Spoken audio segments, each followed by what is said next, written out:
History tells us that over 2,000 years ago, 7 families came to the shores of my ancestral and sacred homeland, India. They were Jews seeking refuge from persecution, some say after the destruction of the first and second temples. Whether they arrived by intention or simply by the destiny of the sea's winds, they had stepped into a Hindu civilization whose core ethos was Ekam Sat Vipraha Bahuda Vadanti. The truth is one, the wise call it by many names. And so in a place where difference was accepted and pluralism was exalted, these 7 grew to thousands and contributed to India in even greater measure. Over the centuries, the Bene Israel were joined by Jews from across the world. They not only survived, they thrived, as did their way of life, in one of the few places on earth that has been immune to the disease of anti-Semitism.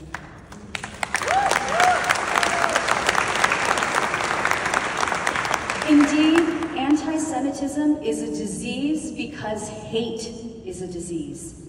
It spreads, it mutates, it kills, not just human bodies, but the human spirit. The earliest strains stemmed from greed for power and land or fear of outward differences. But over time, hate mutated. Millions have suffered gravely under the influence of intoxicating and lethal ideas like my race is superior to yours, that my God must be yours, or that your ways are wrong.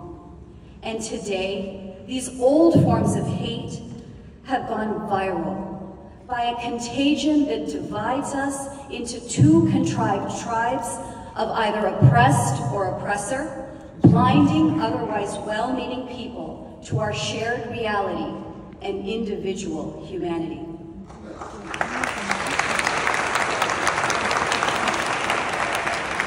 But there are antidotes. It's understanding that the world is complex and that there are no simple answers. It's finding common ground and respecting irreconcilable differences.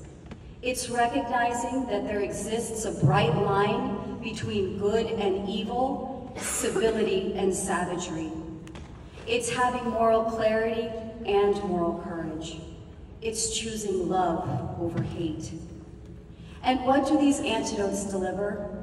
An unequivocal and universal condemnation of terrorism, the rape of women, and the killing of innocents, as well as the admission that the refusal to do so in this moment is rooted in blatant anti-Semitism.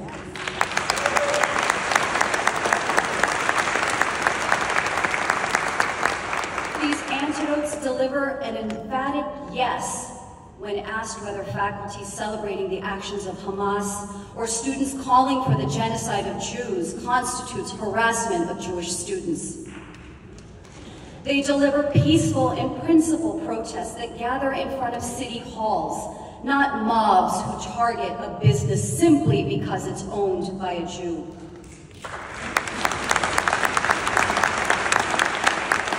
When the antidote works, a peaceful, fair, and just society emerges for everyone, regardless of where we're from, how we pray, or who we love, and all humans flourish. The Jewish tradition might say that the antidote delivers tikkun olam. And in the Hindu tradition, the last verse of the ancient Rig Veda says, may we march forward with a common goal. May we be open-minded and work together in harmony. May we share our thoughts for collective wisdom.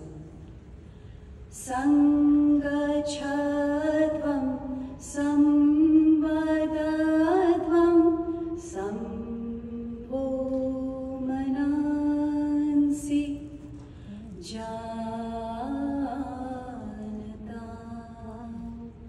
So let us join together and be the antidote, and start by taking a stand against anti-Semitism together.